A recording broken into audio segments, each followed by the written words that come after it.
प्रिय दर्शकों नमस्कार। आप सभी का ज्योतिष शास्त्र स्वागत है।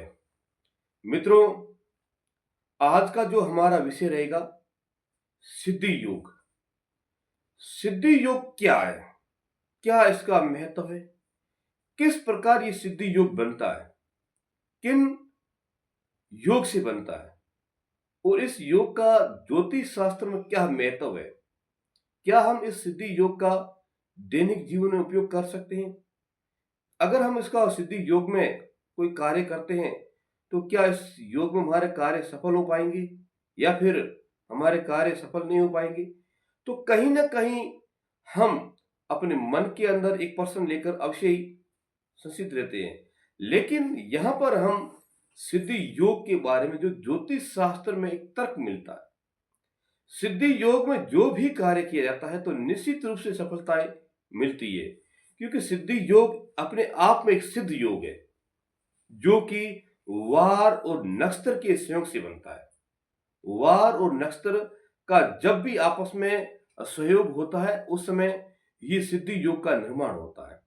तो सिद्धि योग किस प्रकार से बनता है, क्या इसकी ज्योतिष शास्त्र में योग बताए गए हैं, तो इसके लिए आज का जो हमारा विषय है वो रहेगा। तो ज्योतिष शास्त्र में सिद्धि योग के बारे में ये बताया जाता है कि जैसे मान लीजिए रविवार है, रविवार के दिन अगर मूल नक्षत्र हो, वार रविवार हो, उसी दिन मूल नक्षत्र हो, तो ये एक प्रकार का ये सिद्धि योग है। इसी प्रकार सोमवार के दिन अगर श्रवण नक्षत्र है तो ये भी एक सिद्धि योग है।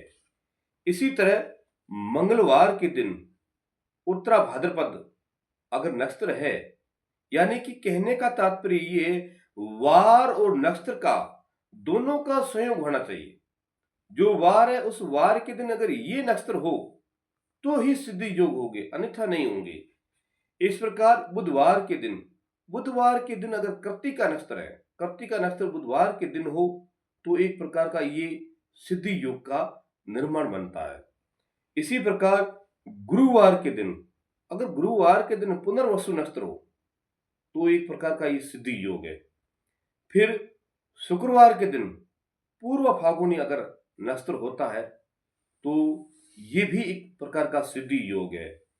इसी तरह शनिवार के दिन शनिवार हो और शनिवार के दिन स्वाति नक्षत्र हो तो एक प्रकार का ये सिद्धि योग है। इसे हम सिद्ध योग कहते हैं, शुभ योग कहते हैं, एक सफलता देने वाला योग कहते हैं। ये योग बहुत बड़ा महत्वपूर्ण माना गया है। जो मैंने वार बताए उस वार के दिन यही नक्षत्र हो तो ही ये सिद्धि योग का निर्माण करेंगे, अन्यथा नहीं करेंगे। और इस योग में जो भी कार्य किया जाता है उस कार्य में अवश्य ही सफलता मिलती है। और ये कार्य एक इस योग में कार्य जो किया जाता है एक प्रकार का सिद्धदायक माना जाता है। आप कंपटीशन की तैयारी कर रहे हो तो इस योग के अंदर आप फार्म भरिए तो अवश्य ही आपकी सफलता अर्जित होगी। तो तैयारी तो करनी पड़ेगी, लेकिन अच्छे योग के अंदर अगर हम कोई कार्य करते हैं तो वो कार्य हमारे अवश्य ही सफल हो पाएंगे। क्योंकि कार्य जो भी किया जाए एक योग देकर के किया जाए तो वो उस योग में ही सफलता मिलने की पूर्ण संभावना बनी रहती है। जिस प्रकार मैंने रविवार के दिन कहा कि रविवार के दिन अगर मूल नक्षत्र हो, वार रविवार हो और उसी दिन मूल नक्षत्र हो तो वो सिद्धि योग का निर्माण करता है। अब नक्षत्र की जो टाइम पीरियड है, देखो नक्षत्र तो हर नक्षत्र का अलग समय होता है। ये जरूरी नहीं कि वो नक्षत्र रविवार के दिन पूरा ही रहे, हो सकता है कुछ घंटों के लिए रहे, कुछ मिनटों के लिए रहे या आधे दिन के लिए रहे। लेकिन जब भी वो रविवार के दिन होगा, चाहे उसका 1 घंटा हो, 2 घंटा हो, 4 घंटे हो या पूरा 24 घंटा क्यों ना हो मूल नक्षत्र, तो वो सिद्धि योग का ही निर्माण करेंगे। इसी प्रकार शनिवार के दिन अगर स्वाति नक्षत्र है तो वो पूरा स्वाति नक्षत्र शनिवार का योग होने से ही सिद्धि योग बनता है। और इस योग में अगर शनि ग्रह के उपाय अगर किए जाए तो एक प्रकार के लाभदायक माने जाते हैं, क्योंकि ये योग ज्योतिष शास्त्र में जो बताए गए हैं इस योग को समझने वाला व्यक्ति होना चाहिए, इस योग के अंदर कार्य करने वाला व्यक्ति होना चाहिए। इन्हीं योगों को हम सहारा लेकर अगर कार्य करते हैं तो निश्चित रूप से हमें अवश्य सफलता ही मिलेगी।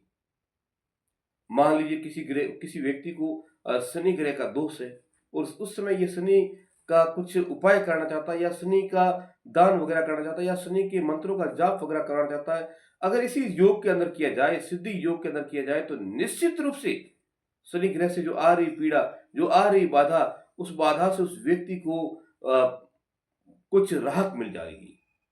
मान लो उसको कहीं ना कहीं उस व्यक्ति के जीवन जो अड़चने आ रही है उससे राहत मिलना शुरू हो जाएगी। ये सिद्धि योग के अंदर कार्य की जाए। इसी प्रकार सोमवार के दिन, जिस प्रकार हमने कहा सोमवार के दिन अगर श्रवण नक्षत्र हो, सोमवार के दिन अगर श्रवण नक्षत्र हो और उस दिन उपाय अच्छी की जाए, भगवान शिव की भक्ति या पूजा पाठ या आराधना की जाए इस सिद्धि योग में, तो निश्चित रूप से उस हमें हमारी भक्ति में कुछ न कुछ हमें अवश्य ही सफलता मिलेगी या हमारा जो कार्य है वो सिद्ध अवश्य ही हो जाएगा। तो ये योग ज्योतिष शास्त्र में दिए गए हैं।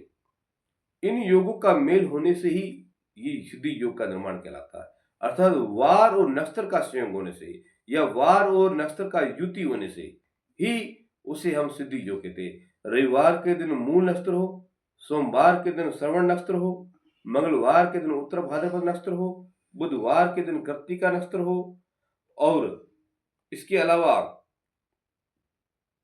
फिर गुरुवार के दिन पुनर्वसु नक्षत्र हो, शुक्रवार के दिन पूर्व फाल्गुनी नक्षत्र हो और शनिवार के दिन स्वाति नक्षत्र हो।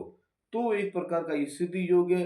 हर कार्य में सिद्धि लायक, लाभदायक और सफलतादायक ये योग माना गया है। इस योग में अगर हम कोई भी कार्य करें तो निश्चित रूप से हमें सफलता मिलेगी। तो इस प्रकार ज्योतिष शास्त्र में सिद्धि योग के बारे में बताया गया है। तो इस प्रकार की अगर अन्य कोई जानकारी अगर प्राप्त करना चाहते हो तो मेरे चैनल से जुड़े रहिए। मैं इसी ज्योतिष संबंधी और नई नई जानकारी आपको देता रहूंगा। तब तक के लिए राधे राधे, जय श्री कृष्ण।